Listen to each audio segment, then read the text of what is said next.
बूढ़ा सियार फिर बोला, भाइयों और बहनों में भेड़िया संत अपने सुंदर मुख से आपको प्रेम और दया का संदेश देने की प्रार्थना करता, पर प्रेमवश उनका हृदय भर आया है।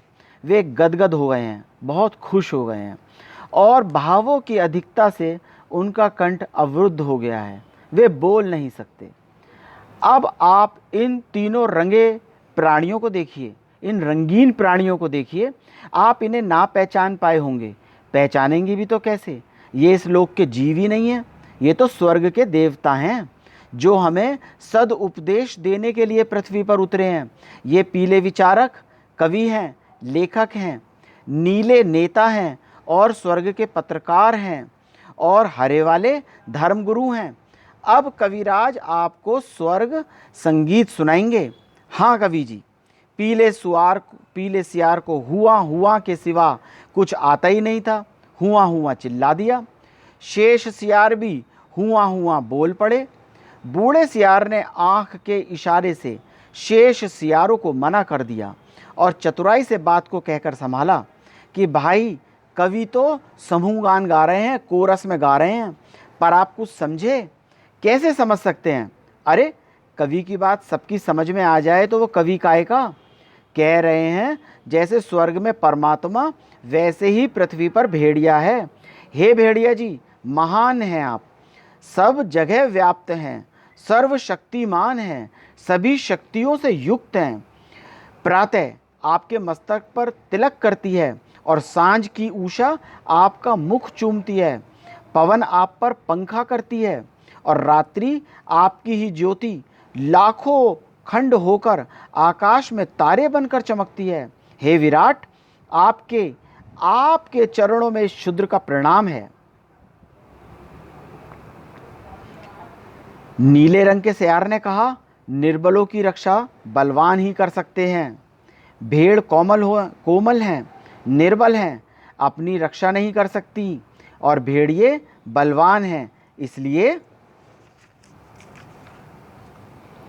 उनके हाथों में अपने हितों को छोड़कर निश्चित हो जाओ, वे भी तुम्हारे भाई हैं। आप एक ही जाति के हो, तुम भेड़ और वह भेड़िया, कितना कम अंतर है। और बेचारा भेड़िया व्यर्थ ही बदनाम कर दिया गया है, वह भेड़ों को खाता है। अरे खाते और हैं, हड्डियां उनके द्वारा फेंक दी जाती हैं, ये व्यर्थ बदनाम कर दिए गए हैं। तुम लोग पंचायत में भी बोल भी नहीं पाओगे, भेड़िए बलवान होते हैं। यदि तुम पर कोई अन्याय होगा तो हम डट कर लड़ेंगे, इसलिए अपने हितों की रक्षा के लिए भेड़ियों को चुनकर पंचायत में भेजो।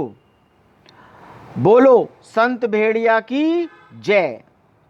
फिर हरे रंग के धर्म गुरु ने उपदेश दिया, जो यहाँ त्याग करेगा वह उस लोक में पाएगा, जो यहाँ दुख भोगेगा वह वहाँ सुख पाएगा, जो यहाँ राजा बनाएगा वो वहाँ राजा बनेगा, जो यहाँ वोट देगा वो वहाँ वोट पाएगा। इसलिए सब मिलकर भेड़ियों को वोट दो। ये दानी हैं, परोपकारी हैं, संत हैं, मैं इनको प्रणाम करता हूँ। यह एक भेड़िए की कथा नहीं है, यह सब भेड़ियों की कथा है।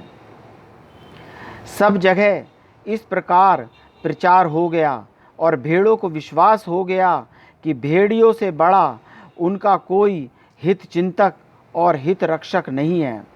और जब पंचायत का चुनाव हुआ तो भेड़ों ने अपनी हित रक्षा के लिए भेड़ों को चुना और पंचायत में भेड़ों के हितों की रक्षा के लिए भेड़िए प्रतिनिधि बनकर आ गए।